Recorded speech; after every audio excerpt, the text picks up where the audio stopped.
Every stethoscope carries more than sound. It carries experience, hope, and humanity. From one heartbeat to another, let's now step into the journey of our next doctor. Hello, everyone, and welcome back to one more episode of our series, The Healing Edge, the story behind this stethoscope. And today, in our third episode, we are joining by Dr. Dodul Mondal, a leading oncologist whose work in cancer care and radiation oncology has brought hope to countless patients through innovative and evidence-based treatment approaches. Hello, sir. It's our honor to have you on this special day, the Doctor's Day. And I feel personally that Doctor's Day is a birthday for all the doctors who are serving their lives to the human. Thank you so much for coming here and taking our invitation on such a short notice. Thank you so much. Thank you, Ritika, and thank you, Medgate, for inviting me on this beautiful day. And my sincere thanks and regards to everyone.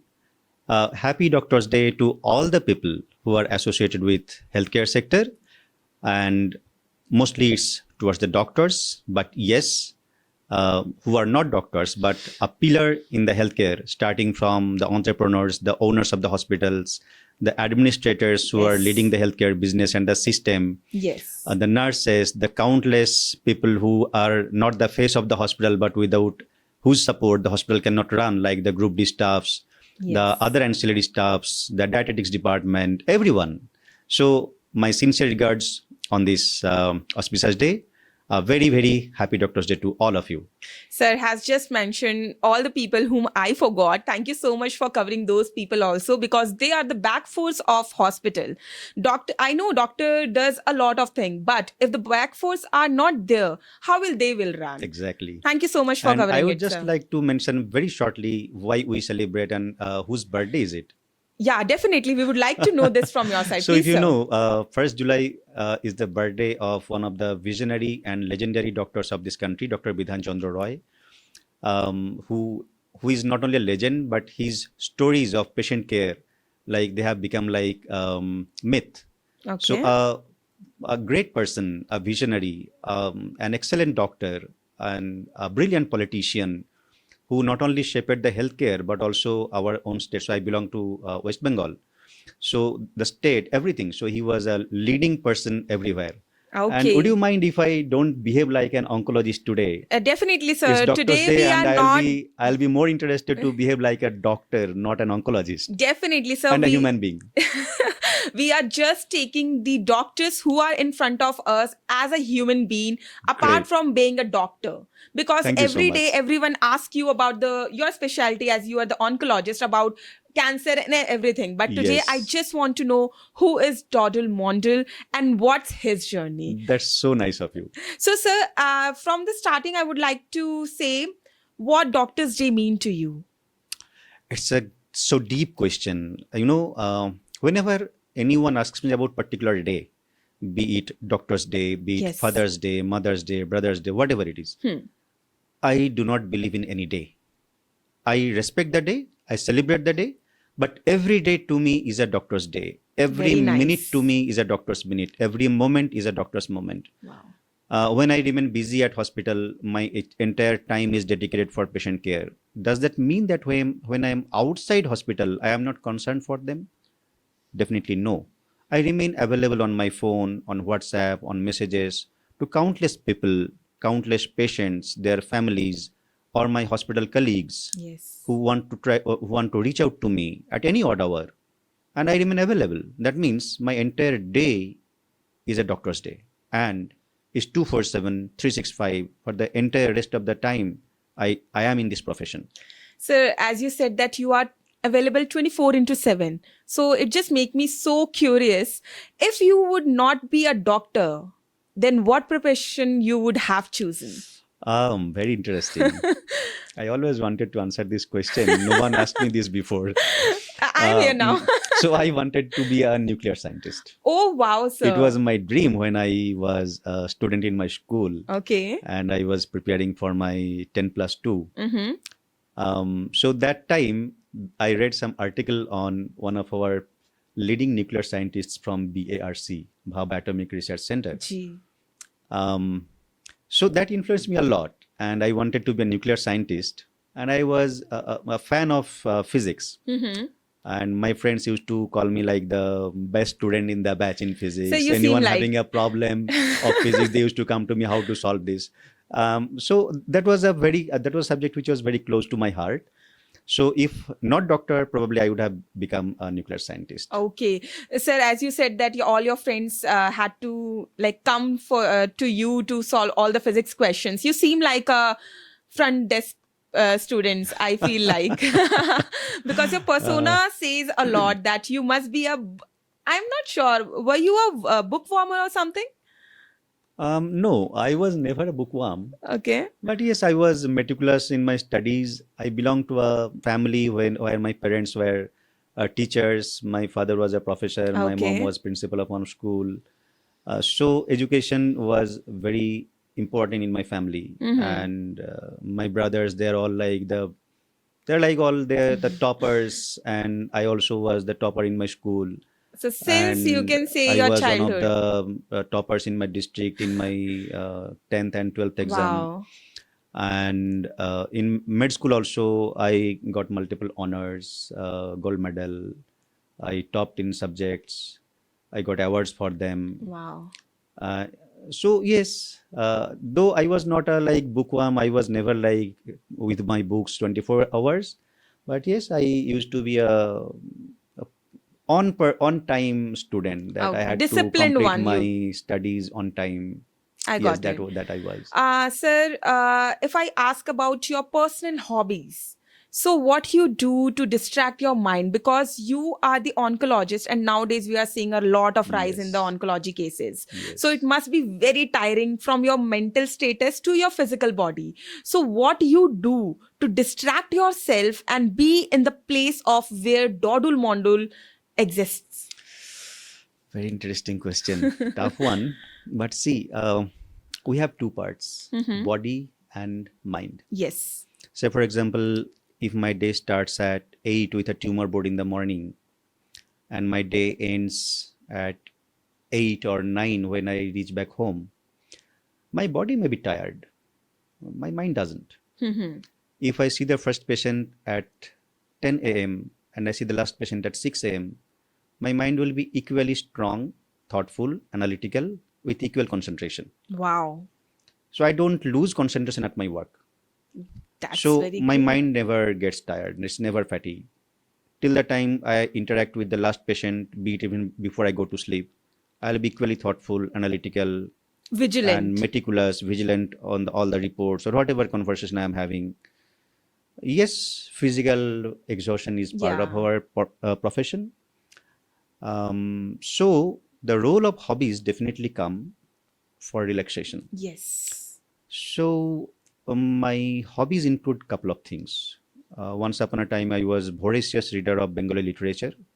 At this moment, I do not get that much time, so I listen to music. I like to listen all sorts of music. I learned music in my childhood. Great. I learned Tagore songs. I'm an avid fan of Rabindranath Tagore. Whenever in stress or anything for whatsoever reason, I love to listen to his songs. I would That like works to, like a healing thing to me. yes, I would like to add one more thing. Yeah. As you said that you are very deep into the art, like you said, Yes. music, reading literature, they all are the artistic things. So is it Yes. necessary for the doctors to learn the art for refreshing themselves? Not only for doctors. If I we think talk particularly, everyone should yes. learn something. Yeah. Some kind of music, some kind of performing arts, Yes. some kind of creativity where they can Exactly. engage and where they can forget everything else.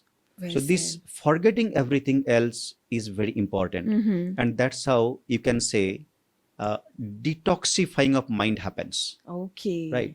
Like you are listening to a music, it may be something vocal, it may be something instrumental, Yes, yes. or it just might be a classical one, Yeah. or it might be a rap, pop, rock, whatever. So whatever soothes your mind, Hmm. whatever gives you solace is important to Yes. pursue. Well said, sir. I would like to ask how your family supports you. All the possible way. All the all the possible possible way? way, starting from my parents, my brothers, my wife, my kids. I remain absent in the house most of the time. Yes, definitely. So without their support, of course it would have been very, very tough Yes. to pursue this profession, because I am in a very demanding place, demanding profession. Patients are suffering, so I have to be compassionate to them. I cannot say no to their calls. Yes. I have to be available to them. So of course the family takes a toll, and I get unbiased support from them. Because you must be having your kids, and it's Yes. being a daughter of my father and mother, it feels like when your parents are out of station or somewhere out for the duty which they serve at, it feels like very you can say isolated when your parents don't give you much time. So Yes. how do you cater that you can say the disbalance of your personal and professional life? Ah, very, very, very, very good question. I'll say it's an excellent question. See, uh, we both are professionals. My wife is also a doctor. She's working with AIMS. Again, she's very dedicated in her work as well. So we made a rule at house. We never travel together to different places. Okay. One of us must stay at home to take care of the kids. Definitely, sir. If I travel, we make sure that she's at At home. home. If she travels, we You make make sure that sure I am you- at home. yes. So that the kids never feel that no one is at home. Exactly. And usually that time I try to come back earlier, wrap up my works as quickly as possible, and cutting short of few other things which may be postponed, Yes. which may wait. Yes. So my patient care cannot wait, but there are other things which can wait. So Yes. I push aside all those things, maybe next week or some other time. Exactly. So I make sure that the kids should never be in a position where they feel that we are neglected. Yes, So because they should always feel that parental support and care is there. exactly. So my last question to you, sir, what misconception does people have about the doctors, and how would you like to decode it?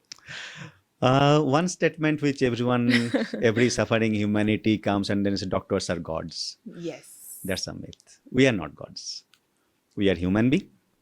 We are human being with professional knowledge, skills. Someone may be having extremely good knowledge. Someone may not be having that great knowledge, but human being. And trust me, everyone tries to do their best for the patient sitting in front of them. I always tell anyone saying that you are a god, I say, no, I am not a god. I am a human being with my professional knowledge. And yes, I have empathy, compassion. I try to put my foot on their shoe. Yes. I try to understand their pain, their family suffering, be it physical pain, be it mental pain, be it financial struggle. And I try to take care of all the possible things which are within my capacity, Yes. within my strength, and what I can practically deliver. Definitely. So I would say that doctors are God is a myth. We should not consider them as God. Rather, we should consider them as any other human being with professional knowledge and skill. Actually, sir, in our Indian culture, it is said that a person who heals you is a god. That's why the people, they just give the gratitude. I know that you don't feel like being the god. Yes, and it is true also that if you, all the doctors are human being, but the gratitude which comes from the patient's heart, you Yes. you can't True. ignore it, and you can't say no to it, because Yes. it is you can say it is more than the money. It is more than True. anything which you get, and doctors are the only one who gets this kind of title from the people. I appreciate it fully, and I have full regards and respect to that. Yes.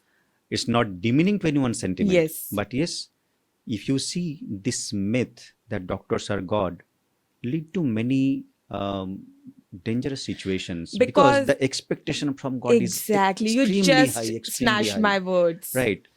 Expectation which I have from my God or you have from your God is Yes. enormous. Yes. Maybe the only God, the real God, can handle that stress and that Exactly. expectation. So that is where I will differ a little bit. But yes, as a profession, medical profession is something which is absolutely different from any other Exactly, profession, sir. dealing with life and death every time in a constructive manner. We are dealing life and death Yes. to save the most precious thing on earth, human life. Exactly. There are other professions who are dealing to kill the people, but we are not that. We are here to save human life, and that Yes. is what I consider as most precious thing on earth. Well said, sir, that it is the most precious thing on the earth. Thank you, Dr. Mondal, for coming here and stretching all the things from the personal life behind the stethoscope of a doctor's journey. And I felt so connected after hearing to him, because listening is a one thing, and having a conversation with the in-person who has his life dealt with all the things. So I would appreciate for having me as a host of yours and telling me all your stories and decoding the myths also. Please stay connected for the next episode on the same series. Thank you so much, and thank you so much, sir, for coming here. Thank you so much, and thank you everyone for listening to me.